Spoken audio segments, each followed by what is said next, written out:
Selamat pagi, salam warahmatullahi wabarakatuh. Ini pagi nggak terlalu cerah, nggak terlalu mendung, cuacanya kadang berubah. Viti yang bakalan kita bawain pagi ini menjawab komentar kawan kita setelah perang argumen di beberapa video. Dia mempertanyakan keunggulan kalau merpati player itu bodinya besar dan merpati player yang bodinya kecil, dari yang bodinya panjang sampai yang bodinya pendek. Keunggulannya apa dari masing-masing body tersebut dan kekurangannya apa dari masing-masing body tersebut. Sebetulnya keunggulan dan kekurangan itu tergantung fenotip juga ya. Fenotip yang mendukung sesuai apa enggak sama postur body yang dimiliki si player tersebut. Sebenarnya saya juga lagi mau jemur burung sih, udah saya siapin sebetulnya. Ada tuh. Rencana sih mau main nanti sore, cuman ya nggak tahu juga deh ya. Lihat nanti cuaca aja. Semoga bermanfaat.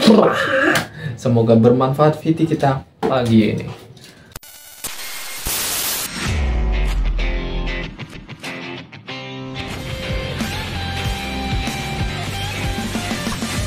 Salam berbuat versi Indonesia.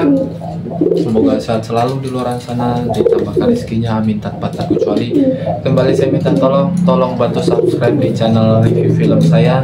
Nama channelnya Qfilm 454. Nanti linknya ada di kolom deskripsi bawah. Oke. Nanti kita bahas itulah ya. Kita kembali ke pokok pembahasan awal. Apa sih perbandingan, perbedaan? Ayam lagi kan. Perbandingan antara body besar dan kecil, pendek dan panjang gitu. Perbandingan, keunggulan dari setiap body merpati tersebut. Yang utama sebelum saya bahas perbandingannya, yang paling penting diutamakan tergantung genetik dari induk dan fenotipnya sendiri. Oke, nggak peduli itu besar atau kecil, memang biasanya yang besar ada keunggulan yang lebih dari yang kecil. Nanti kita bahas. Yang penting perhatikan genetiknya udah jelas, karakternya udah jelas, fenotip juga penting. Ingat, fenotip itu mendukung kinerja merpati juga. Kalau nggak ngerti fenotip, untuk teman-teman di luar sana, searching di Google apa arti fenotip. Kalau mau simpelnya, perabaannya, perkakas kalau kayak saya bilang ya, dari beberapa banyak perkakas sayap, sayap, ekor, kaki, leher, kepala, mata, hidung, segala macam.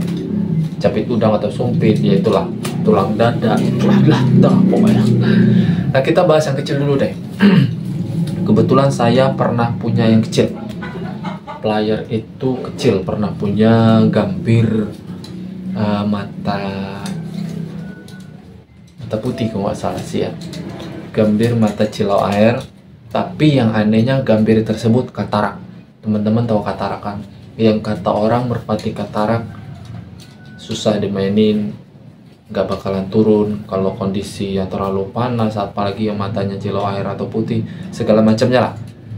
Setelah saya coba untuk mata katarak, apalagi gambir atau coklat, rata-rata matanya kebanyakan katarak daripada warna-warna merpati yang lain. Ternyata pecah mitos, merpati tersebut benar-benar berani manuver dari atas sampai bawah. Itulah, tapi itu bodinya kecil. Pas dilombakan, memang entah itu karena hokinya yang kurang atau gimana ya, merpati yang bodinya kecil menurut saya, kalau dibawa ke trek yang lebih dari 1 km jaraknya atau minimal 1 kilo, itu biasanya nggak tahan lama. Nggak tahan lama dalam prosesnya gimana Pak? Bukan nggak tahan lama dalam proses seperti nahan sakit, nahan badan karena cc-nya over, nggak. Biasanya tenaganya lebih cepat berkurang. Itu khusus yang bodinya kecil. Pengalaman saya nggak tahu deh pengalaman teman-teman di luar sana ya. Untuk yang jaraknya 1 km lebih startnya atau 1 km minimnya, itu jarak penerbangan start. Kalau merpati player kita bodinya kecil, biasanya nggak bisa tahan lama sampai ke finish. Biasanya cukup beberapa kuat kali terbangan, stamina masih terjaga, nanti terbangan beberapa kali selanjutnya udah mulai drop tenaganya. Biasanya itu untuk body yang kecil. Terus kalau untuk proses namanya kita main burung, musuhnya alam juga ya, angin, cuaca segala macam. Biasanya kalau untuk angin-angin yang kencang itu agak sulit mempertahankan tenaga si merpati yang bodinya kecil, apalagi kalau dalam kondisi konteks dia lagi lomba. Kalau kita kembali ke body yang besar, nah ini saya body besar juga nggak terlalu besar sih menurut saya. Ini ada nih Megan Belantong atau Megan Belontang tadi, ini cukup besar nih, tapi nggak terlalu besar juga. Dia mungkin karena belum diet aja kali ya, karena jarang dimainin, nggak ada waktu. Body biasanya yang besar dan panjang, tapi nggak terlalu besar ya. Kalau kita bilang standar ke atas lah. Body yang terlalu besar, yang besar dan panjang nggak terlalu ya.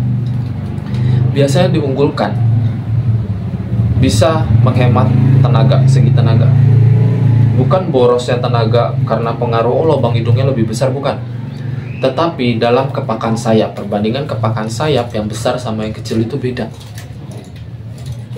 Itu beda banget. Maka saya bilang kalau merpati kolong, keunggulan besar dan kecil itu kelihatan banget.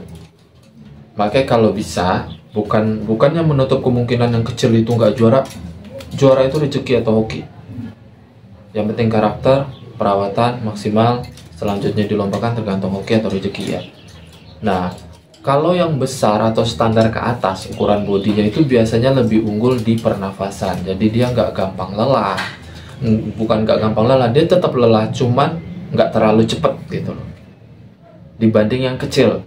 Misalkan ya 5 kali terbangan yang bodi kecil ini udah mulai kelihatan lelah. Sedangkan yang bodi besar 5 kali terbangan menurut kita setelah kita pantau, setelah kita lihat itu biasa aja gitu. Jadi itu karena pengaruh kepakan sayap yang kecil, yang bodinya kecil sama kepakan sayap yang bodi yang besar itu beda jauh.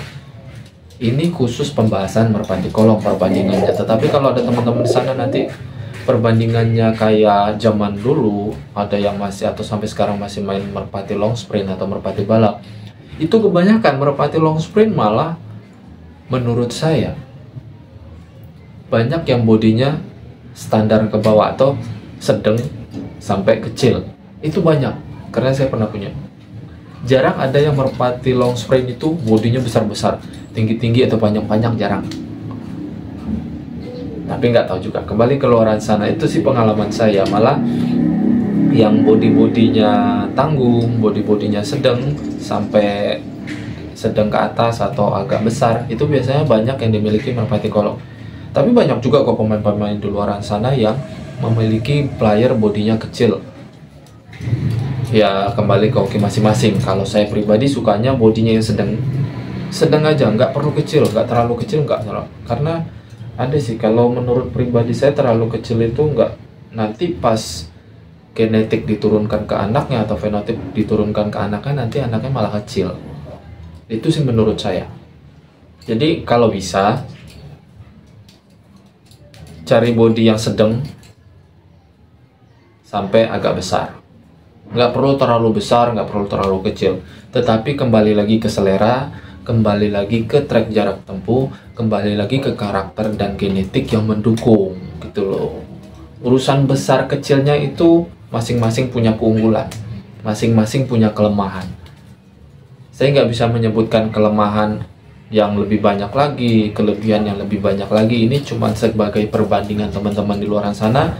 Kalau memang merasa ragu memilih merpatinya, oh besar nih, oh kecil nih bodinya, nggak usah ragu. Kalau memang yang kecil genetik, fenotip yang mendukung, nggak masalah, ambil yang kecil. Buat apa yang besar kalau nanti genetik dan fenotipnya nggak mendukung. Begitu juga sebaliknya. Untuk hobi yang kecil, oh saya bang hobinya yang kecil nih bang. Tapi kalau yang kecil fenotip dan genetik yang nggak mendukung, lebih mendukung genetik dan fenotip yang besar, silakan pilih yang besar. Saya rasa cukup penjelasan pagi ini. Kalau memang kurang jelas silahkan di kolom komentar. Yang mau punya pendapat lain silahkan di kolom komentar menggunakan kalimat yang sopan. Terima kasih banyak. Salam Merpati Lovers Indonesia.